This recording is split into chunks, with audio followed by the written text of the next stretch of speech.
ہلاکت ہے اس شخص کے لیے جو اس غرض سے جھوٹ بولے کہ لوگ ہنسیں. ویل لہ ویل لہ، اس کے لیے ہلاکت ہے، اس کے لیے ہلاکت ہے.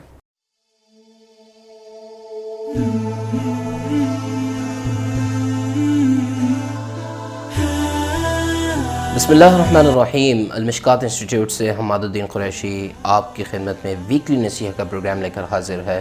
السلام علیکم ورحمۃ اللہ وبرکاتہ. خواتین حضرات، آج کی گفتگو ایک ایسی برائی کے نام جو معاشرے میں بڑی تیزی سے اپنے پنجے گاڑتی چلی جا رہی ہے، لیکن افسوس کہ اس برائی کا نام بدل کر کے کہیں مجبوری بن چکا ہے، کہیں ضرورت، تو کہیں سمجھداری، تو کہیں حکمت، اور کہیں فیشن بن چکا ہے. جی ہاں، وہ برائی جھوٹ کی برائی ہے. خواتین حضرات، ویسے تو جھوٹ کی بہت ساری اقسام بنائی جا سکتی ہیں، لیکن آج میں جھوٹ کی 5 قسمیں آپ حضرات کے سامنے ذکر کرنے کی کوشش کروں گا. جھوٹ کی سب سے پہلی قسم، اللہ اور اللہ کے رسول پر جھوٹ باندھنا. سورہ نعم کی آیت نمبر 21 میں اللہ رب العزت فرماتے ہیں وَمَنْ أَظْلَمُ مِمَّنِ افْتَرَىٰ عَلَى اللَّهِ كَذِبًا. اس شخص سے بڑا ظالم کون ہو سکتا ہے جو اللہ پر جھوٹ باندھے؟ اور یہ آج بہت آسان ہو چکا ہے، بہت زیادہ ہی برائی پھیل چکی ہے.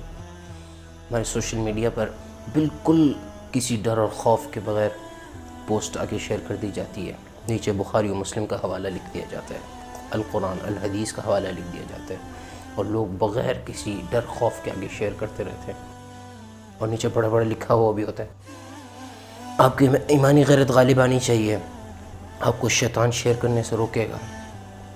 ابھی گزشتہ ایک روز ایک کلپ ترکی زبان میں بہت زیادہ شائع ہو چکا تھا، بہت زیادہ وائرل ہو چکا تھا، تو ہمیں بھی خیال آیا، ہم نے ایک ساتھی ہیں ترکی، ان سے کہا کہ اس کا ترجمہ کر دیجیے. ترجمے کے بعد پتہ چلا کہ اللہ کی قسم جو ترجمہ اردو میں نیچے لکھا ہوا تھا اس کا حقیقت سے 1% تعلق نہیں تھا. ساری قوم اس کو شیئر کیے جا رہی ہے. یہ سب جھوٹ کے زمرے میں آتے ہیں. جھوٹ کی دوسری قسم، جھوٹی گواہی دینا. اللہ کے رسول صلی اللہ علیہ وسلم ایک موقع پر صحابہ کے ساتھ بیٹھے ہوئے تھے تو فرمایا کہ الا انبئکم باکبر الکبائر، کیا میں تمہیں کبیرہ گناہوں کے بارے میں نہ بتاؤں؟ تو اللہ کے رسول صلی اللہ علیہ وسلم سے صحابہ نے فرمایا بلا یا رسول اللہ، ضرور فرمائیے.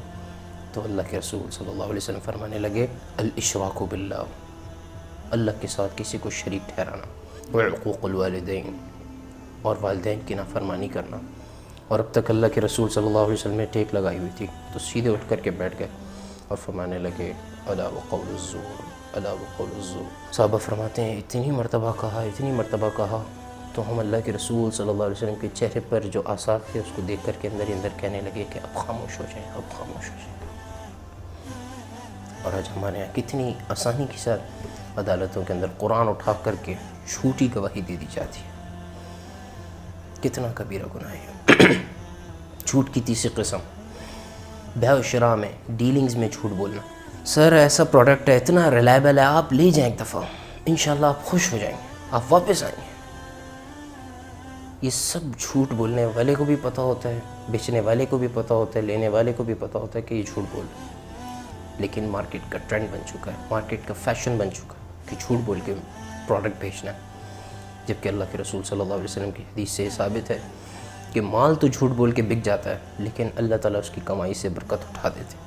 جھوٹ کی چوتھی قسم، کچھ لوگوں کو عادت ہوتی ہے کہ دوستوں میں، یاروں میں بیٹھ کر کے چٹکلے چھوڑتے ہیں، ہنسانے کی عادت ہوتی ہے، تو اس میں بالکل خیال نہیں رکھتے کہ میں جس بات سے ہنسا رہا ہوں کیا یہ سچ ہے، یہ جھوٹ ہے.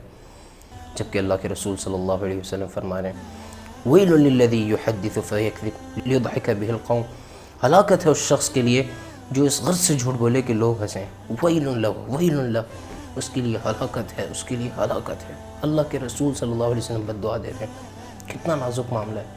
آج ہنسانے کے لیے ہم کوئی بھی جھوٹ بات کہہ دیتے ہیں.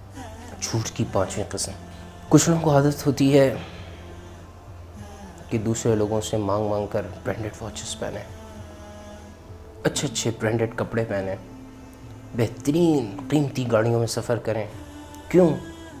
صرف یہ دکھانے کے لیے کہ ہمارا اسٹیٹس بہت آؤٹ کلاس ہے، ہم بہت اعلیٰ نسل کے، اعلیٰ پائے کے اسٹیٹس کی زندگی گزارنے والے لوگ. جبکہ اللہ کے رسول صلی اللہ علیہ وسلم نے فرمایا من ادعى ما ليس له فليس منا. جو شخص کسی کی چیز لے کر کے یہ دعویٰ کرے کہ میری ہے تو وہ ہم میں سے ہی نہیں. وَلْيَتَبَوَّأْ مَقْعَدَهُ مِنَ النَّارِ، اور وہ جہنم کے اندر اپنا ٹھکانہ بنائے. کتنی سخت وعید. تو خواتین حضرات، جھوٹ کے بارے میں بہت واضح دلائل آ چکے ہیں. سورہ حج آیت نمبر 30 میں اللہ رب العزت بہت واضح فرماتے ہیں وَاجْتَنِبُوا قَوْلَ الزُّورِ، اور جھوٹی بات سے پرہیز کرو. اور سورہ بنی اسرائیل کی آیت نمبر 36 میں قرآن کہتا ہے بے شک کان، آنکھ اور دل سبھی کے بارے میں تم سے پوچھ ہوگی. اور اللہ کے رسول صلی اللہ علیہ وسلم کی ایک حدیث میں آتا ہے وَإِنَّ الرَّجُلَ لَيَكْذِبُ حَتَّى يُكْتَبَ عِنْدَ اللَّهِ كَذَّابًا، اور ایک شخص جھوٹ بولتا رہتا ہے یہاں کہ اللہ کے ہاں وہ جھوٹا لکھ دیا جاتا ہے. اللہ تعالیٰ ہمیں اپنی حفظ و امان میں رکھے. اسی پیغام کے ساتھ میں آپ سے اجازت چاہتا ہوں. اپنا خیال رکھیے گا. حماد الدین قریشی، مشکات انسٹیٹیوٹ. السلام علیکم ورحمۃ اللہ وبرکاتہ.